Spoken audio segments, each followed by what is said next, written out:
जय श्री महाकाल। आप सभी का स्वागत है हमारे YouTube चैनल में। तो चैनल को सब्सक्राइब नहीं किया है तो चैनल को सब्सक्राइब कर लीजिए सबसे पहले, और बगल में बेल आइकॉन है उसे दबा लीजिए ताकि हमारी कोई भी वीडियो आए आप उसे रीड कर सकते हैं। और शेयर का भी ऑप्शन है, अब अगर आपको इस वीडियो में अच्छा लगे तो आप दूसरे को भी भेज सकते हैं। और सबसे पहली दूसरी बात कि आप चैनल को सब्सक्राइब करिए और फिर आप लाइक कर दीजिए। आज हम एक बेहतरीन शक्ति के बारे में बताने के लिए आप सभी को आए हैं। यह शक्ति है आपको कुलदेवी की शक्ति। यह कुलदेवी के सहायक के रूप में भी काम करती है और ये कुलदेवी के रूप में भी काम करेगी यह शक्ति। तो ये शक्ति ट्रांसफर के लिए है, ये शक्ति सिद्धि करने के लिए नहीं है। ये हमारे द्वारा ऐसे लोगों को दिए जाते हैं जिसकी कुलदेवी का मतलब कि पता ही नहीं है कि उनकी कुलदेवी कौन है, उनके घर में पता ही नहीं चलता है कि उनकी कुलदेवी है या नहीं है। तो इस सिचुएशन में ये कुलदेवी आप रख सकते हैं। अगर आपकी कुलदेवी है तो ये उनके सहायक के रूप में काम करेंगे। अगर आपकी कुलदेवी नहीं है या आपकी कुलदेवी को मुक्त कर दिया गया है या आपकी कुलदेवी को किसी बंधन में बांध दिए गए हैं या ऐसे जिस कारण से वो कुलदेवी आपके घर में निवास नहीं करती है, तो इस सिचुएशन में इस कुलदेवी को आप रख सकते हैं कुलदेवी के रूप में। तो इनको सबसे पहली बात तो कौन सा भी इसको रख सकता है? जिनके घर में बहुत लड़ाई झगड़ा होता है, कोई भी कार्य नहीं होता है, जो भी पुस्त हैं आगे आने वाली जो भी पुस्त हैं वो बेकार होता चला जा रहा है। जैसे कि नशे की लत है उनको लगी हुई है, जो बच्चे होते हैं वो कुरूप होते हैं, उनके आंख नहीं है या कान है तो नाक नहीं है, तो इस प्रकार से जो भी दिक्कत है वो ठीक होना चालू हो जाएगी। तो पुस्त सही करने के लिए ही कुलदेवी के लिए उपयोग लिया जाता है, ताकि आपके जो पुस्त हैं, आपके जो आने वाले जो बच्चे हैं, आपके आने वाले जो भविष्य हैं वो सही सुरक्षित रहे, आपकी कुल की रक्षा हो सके और आप जो भी कार्य करते हैं उसमें पदोन्नति हो, उन्नति हो, घर में सुख शांति का वास हो, घर में नई नई खुशियां आपको प्राप्त हो। तो ये उस सब चीज़ों के लिए और जो भी परेशानी है उससे बचाने के लिए कुलदेवी होती है आपके घरों में, सभी के घरों में। किसी के घर में कुल देवता होते हैं, किसी के घर में कुल देवी होते हैं। तो ये है आपको कुल देवी के। जब भी आप कोई भी कुल देवी को स्थान देते हैं, इन्हें भी स्थान देना है। अगर आपकी कुलदेवी है तो कुलदेवी के बगल में आपको इन्हें स्थान देना होगा। जब आप इनकी पूजा करते हो, पूजा इनको भोग देते हो, तो ये आपके कार्य संपन्न करते चले जाते हैं। चाहे कोई भी कामना हो वो सिद्धि की प्राप्ति होने लगती है, सभी कामनाओं की सिद्धि प्राप्त होने लगती है। अब जो सोचते हो वही होता है। आपकी जो भी दबी हुई मनोकामनाएं हैं सभी पूर्ण होने लगती हैं।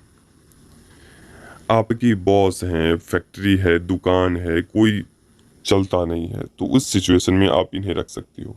एक तरीके से समझ सकते हैं कि रक्षा कवच और पदोन्नति के लिए सबसे बेस्ट है। चाहे आप किसी भी क्षेत्र से हो, जिसकी कुलदेवी की सिद्धि प्राप्त हो जाती है और जिसकी कुलदेवी की कृपा प्राप्त हो जाती है, वो परिवार और वो लोग धन्य हो जाते हैं।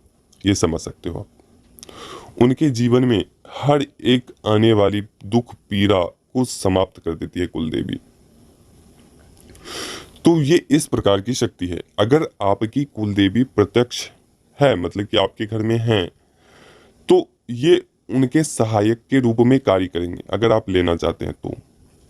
अगर आपकी कुलदेवी का कोई भी पता नहीं है, ना उनके बारे में आप जानते हो, ना उनके बारे में कुछ पता है, तो इस सिचुएशन में आप इसको रख सकते हो। दूसरा कि आप इसे केवल और केवल विशेष समय में ही आपको भोग देने होंगे।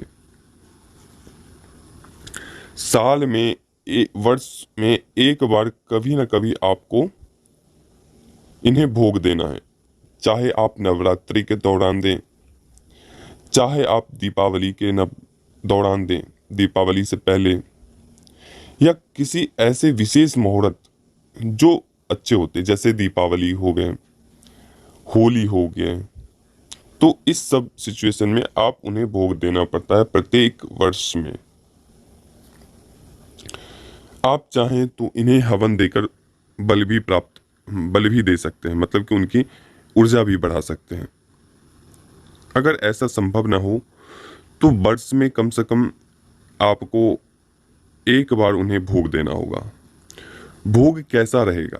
केवल और केवल इसमें 2 मिठाई या 1.25 किलो के करीब मिठाई की ज़रूरत होंगे। उन्हें लगाना है, उन्हें भोग देना है, और एक पान लेने हैं। पान के पत्ते के ऊपर एक सुपारी रखनी है, थोड़ा कुमकुम डालना है, हल्दी डालनी है, दुर्वा डालनी है और थोड़ी सी अक्षत डालनी है, और ये समर्पित करना है कि मैं आपका भोग आपको अर्पण कर रहा हूं, आप इसे ग्रहण करिए। और वो जो पान के पत्ते हैं वो आप इनके ऊपर छोड़ देंगे, रख देंगे इनके ऊपर, या स्पर्श करा के आप साइड किनारे में डाल सकते हो। और जो भी भोग मिठाई है आप उन्हें डालकर और उन्हें वहीं पे रहने देना है, और उन्हें धूप अगरबत्ती आदि दिखाकर और घर को लॉक कर देना है, ताकि वो भोजन कर सकें। जिस प्रकार एक व्यक्ति भोजन करता है तो किस प्रकार से सभी लोग वहां से हट जाते हैं, तो उसी प्रकार से उन्हें भोग देकर आप उस रूम से किनारे हो जाएं। और उसके बाद जब आप खोलते समय आपको 3 बार चुटकी बजानी है, और फिर उस जो दरवाज़ा है वो दरवाज़ा है उसे थोड़ा सा बजाकर और उसके बाद अंदर प्रवेश करना है। ये सभी भोग के समय में आपका परिवार के सभी सदस्य उपस्थित हों तो बहुत ही अच्छा है, उन सभी को कृपा की प्राप्ति होगी। ऐसा संभव ना हो तो केवल आप कम से कम आप यह तरीका कर सकते हो, भोग दे सकते हो उन्हें। केवल और केवल आपको खीर लगेंगे और 1.25 kg के करीब मिठाई में आपको कोई भी चल सकते हैं, चाहे आप बूंदी का मिठाई ले सकते हैं, लड्डू, या आप रसगुल्ले ले सकते हैं 1.25 किलो के करीब, केजी के करीब। इस प्रकार से कर सकते हैं। और जिसके घर में कुलदेवी अगर प्रसन्न हुई, जिसके घर में भी, तो उनके वारे न्यारे हो जाते हैं। फिर उन्हें किसी भी शक्ति को सिद्ध करने की आवश्यकता नहीं होती है जीवन काल में। तो इस प्रकार की यह शक्ति है।